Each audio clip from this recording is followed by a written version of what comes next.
عليكم ورحمة الله وبركاته. اللهم صل وسلم وبارك على سيدنا محمد. ازيكم حبايب الروحانية؟ ام جان عاملين ايه؟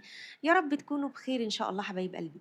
حبايبي، الرسالة العاطفية هي طاقة مفتوحة، تشوفوها او تسمعوها في اي وقت يليكم بإذن الله.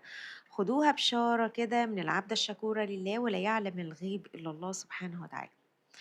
حبايبي، الحبيب واقف يتفرج عليكم وبيبص لك، بيبص لك بس بيبص لك بإعجاب شديد قوي. يعني الشخص ده هو معجب بيك قوي قوي.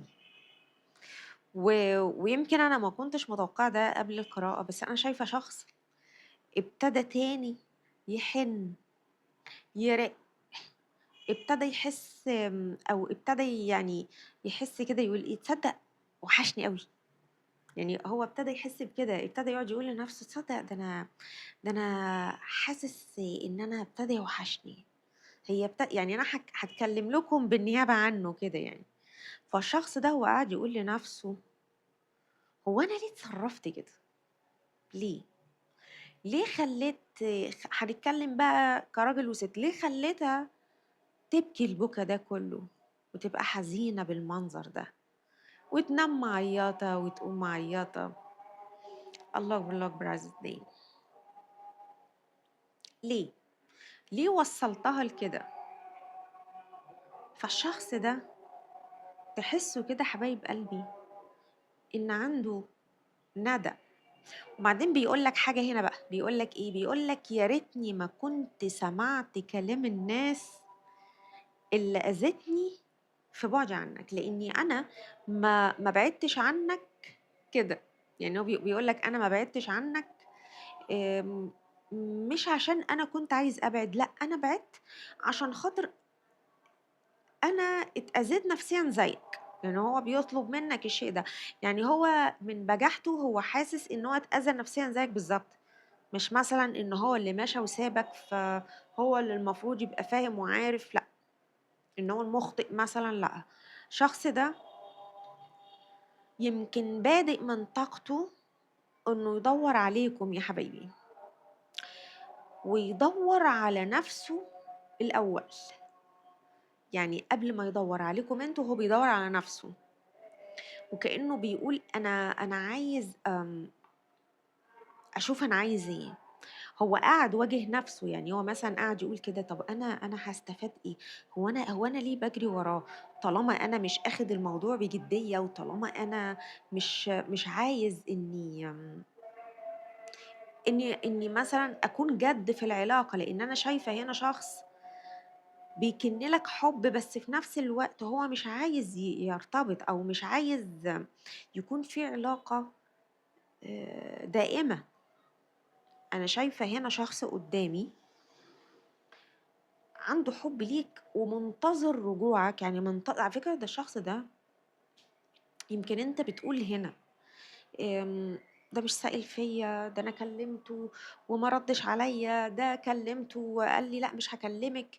الشخص ده منتظر رجوعكم بفارغ الصبر.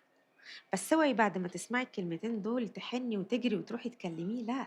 الموضوع أكبر من كده بكتير. الموضوع حبايبي أكبر من كده، بمعنى إن الشخص ده لازم يفهم هو عايز ايه. هو لغاية دلوقتي يا ام جنى ما فهمش هو عايز ايه؟ ايوه، لغاية دلوقتي هو قاعد محتار. الشخص ده بيقولك انا عايز اتصرف بحكمة. انت مش قادر تفهم انا عايز ايه. بيقولك كده، بيقولك انا عايز اتصرف بحكمة. بيقولك انا في دماغي بقى في وش انت مش قادر تفهمه. هو بيقولك كده. الشخص ده حزين ومتضايق نفسيا، مش مرتاح، خلي بالك. يعني إذا كنت أنت مفكر يا صاحب الرسالة إن الشخص ده عايش حياته ومرتاح، لأ، هو ممكن يتظاهر بده قدامك. واخدين بالكم؟ ممكن يتظاهر بالشيء ده ويبين لك فعلا أيوة إن هو عايش حياته ومرتاح، ويعمل لك شقلباظات في الجو. يعني ايه؟ يعني ممكن مثلا ينزل ستوريهات، ستوري وهو قاعد مع اصحابه او وهي قاعده مع اصدقائها، صور جديده ليها، تعمل لك شقلباظات، لكن الشخص ده مش مرتاح. انتوا بتتعاملوا مع شخص نفسيته زي الزفت. طب هقول لكم على هنا حاجة برضو ظهرت عليها في القراءة. بيدور على طاقتك. شفت انت دخلت تدور على طاقته ازاي؟ هو كمان بيدور على طاقتك. الشخص ده راح وسأل عليك حد.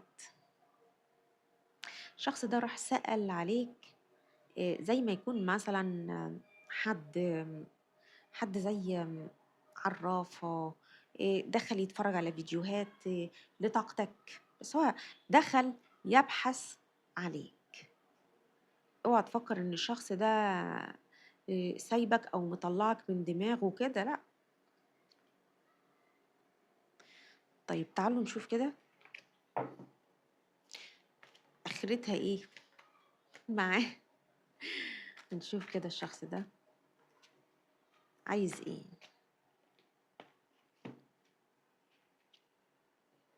هو بيقول ان الخلاف اللي حصل ما بيننا ده، أو بيقول كده، بيقول ان هو عايز ينهيه. هو عايز ينهي الخلاف ده. طيب الشخص ده بيقول ان هو متعلق بيك جدا جدا جدا. الشخص ده عايزك في حياته بأي طريقة. ابتدى يتجنن، وهو ابتدى يفهم انت قد ايه كنت بريء معاه. طيب في حاجة هنا بتحصل في القراءة غريبة. الحاجة اللي بتحصل ان الحبيب ده غايب عنك بقاله فترة. يعني مش الشخص ده مش كان مثلا معاك الاسبوع اللي فات او الشهر اللي فات، لا. الشخص ده بقاله فترة غايب عنك فترة طويلة. فيمكن انت اليومين دول ابتديت تحس انه انه آم، انك انت بتفكر فيه. يعني مرة واحدة كده ابتديت تحس. هتقولي طب يا ام جنى، او هتقولي لي يا ام جنى انا بفكر فيه على طول، يعني مش النهارده بس. هو مش موضوع النهارده بس، انت بقالك كام يوم بيخطر في بالك زياده عن اللزوم. يعني ممكن اوقات كنت خلاص، يعني ايه، هيأتي نفسك ان انت بدأتي تنسيه، لا لقيتيه كده كل، يعني مثلا تبقي ما بتفكريش فيه خالص، تلاقي نفسك كده حاجه جت في ذهنك كده افتكرتيه.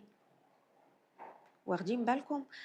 حاجه كده فكرتك بيه، حاجه تلاقي نفسك كده افتكرتيه، بعدين حسيتي انه قريب منك قوي في اللحظه التفكير دي.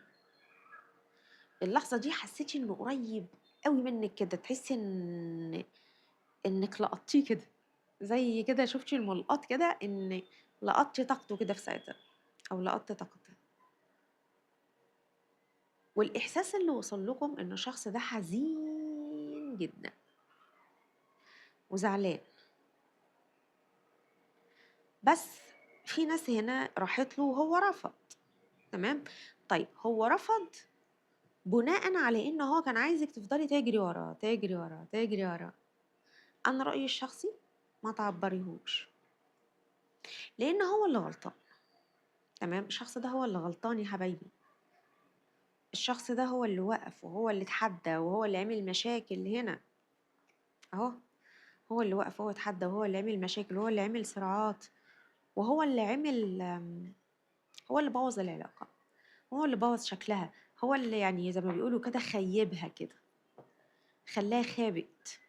فأنا شايفة هنا طاقة حد قاعد لك بقى بيستهبل، عامل نفسه ان هو مش فاهم حاجة. يلا يلا نرجع، يلا يلا. فعامل فيها كده اللي هو بيستعبط، وكأن مفيش حاجة حصلت، ويلا نرجع كده. سيء كده شوية، عبط هبل على شيطنة. يلا نرجع، ده مفيش حاجة، يلا يلا. ف بصلك كده، يشوف ايه بيفرحك يعمله، يشوف حاجة بتضحكك يضحكك بيها، يعمل لك شيء معين. بس هو حرفيا سقط من نظركم خالص. الشخص ده سقط من نظرك يا صاحب الرسالة. حرفيا انت اتخنقت منه. يعني الشخص ده حبايب قلبي موقفه وحش قوي، وهو عارف ده، هو عارف الشيء ده، وبعدين اللي حصل ما كانش شوية، ما يجيش يعني بعد كلمتين ضحك وهزار أنت تصالحه يعني. أنت كمان يعني يا صاحب الرسالة أو يا صاحب النصيب يلي دخلت على الفيديو مش مرتاح له، مش مأمن له صدقني.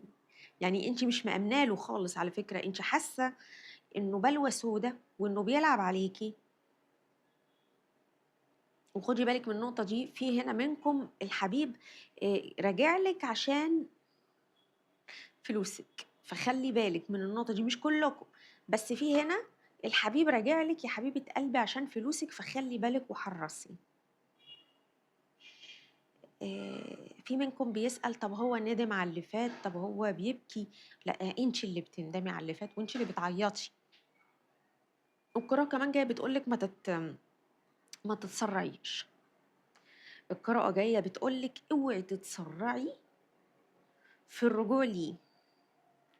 لازم رجوعِك ده لو أنتِ حتى هترجعي له وخلاص ما حدش هيعرف يحوشِك، ارجعي بحذر، خلّي بالِك من كل حاجة بيقولها لِك، من كل كلمة بيقولها لِك، ما تسمعيش يعني ما تنفّذيش أي حاجة تتقال لِك منه، لازم تبقي فاهمة وعارفة الدنيا رايحة فين وجاية منين، لإن أنتِ حد رومانسي أوي، وحد رقيق أوي وعسول أوي وحنيّن أوي، ف بيتسرح بيكِ بأي كلمة. الشخص ده هو يمكن هتقولي لي بس هو بيحبني يا أم جنى، هو بيحبِك بس بهفة، يعني بيرجع تاني ينساق ورا نزواته مهفوف. يعني مثلًا لو مثلًا أنتِ بتحبيه وتيجي مثلًا واحدة تانية تقول له كلمة تانية فتلاقيه سابِك وراح لها، ومش سابِك يسيبِك يبعد، لأ يعني تلاقيه كده يفضل يماطلِك، ودي مش عيشة، يعني هتحبي فيه إيه؟ ده يتحب فيه إيه؟ هو مش عارف هو عايز إيه لغاية دلوقتي. فلازم تكوني فاهمة النقطة دي، الشخص ده هو مش فاهم هو عايز يوصل لإيه، فأنتِ لازم تبقي فاهمة، أنتِ تفهمي نفسِك، هو مش فاهم نفسه هو يتفلق، لكن أنتِ تفهمي نفسِك أنتِ عايزة إيه، مش هتمشي ورا كلامه، صح والّا لأ؟ هو لسه في طاقة انتظار، وبعدين هو ساعات يقول لنفسه إيه، بس أنا معايا الحق، أنا معايا الحق أنا ما ارجعلهاش، هي اللي المفروض هي اللي تيجي لي، دي سمعتني كلام زي الزفت، دي كلمتني كلام وقالت لي كلام مش حلو، هو ساعات بيقول كده، بس أنتِ طبعًا ما لكيش دعوة بالكلام اللي هو بيقوله، يتفلق، يتفلق قولي اللي يقوله. إذا كان هو بيقول على نفسه إن هو عنده عزة نفس وكرامة، أنتِ كمان عزة نفسِك وكرامتِك ألعن منه وأحسن منه، مش هو لوحده، مش هو لوحده يعني، مش هو لوحده نازل بسيستم عنده كرامة وعزة نفس وأنتِ، الله! لأ، يعني هو قاعد كده وصاين كرامته وأنتِ اللي خلاص متيمة بحبه، لا يا حبيبتي. الدنيا ما تتحسبش كده والعلاقات ما تتحسبش كده، وصدقيني يعني انتوا بتقولوا لي انصحينا يا مجرم، العلاقة اللي تخشي فيها وتحسي انها بتقلل منك وتقلل من كيانك ومن شخصيتك ومن احترامك لنفسك بناقصها، لان صدقيني يبقى ده الشخص ده يبقى ما بيحترمكيش، فهماني؟ لانه لو بيحترمك هتحسي باحترامك لنفسك.